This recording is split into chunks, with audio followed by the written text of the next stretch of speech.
Avvalambor assalomu alaykum qadrli obunachilar.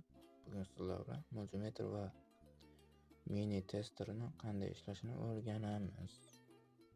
Buning uchun avvalambor yoqib olamiz.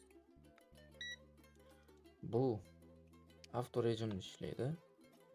O'zgaruvchan tok va o'zgarmas tok.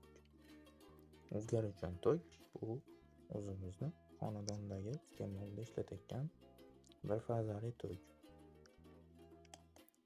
O'zgarmas tok esa akkumulyatorlar va telefon quvvatlash apparatida bo'ladi. Mana ko'rasizlar. Bu yuqori kuchlanish 234 voltni tashkil qilyapti. Mana o'zgaruvchan tok AS deb yoziladi. O'zgarmas tok esa DC bo'ladi. Mana bu yerda yozib qo'ygan. Bu o'zgaruvchan tok, bu o'zgarmas tok. Buni funksiyalaridan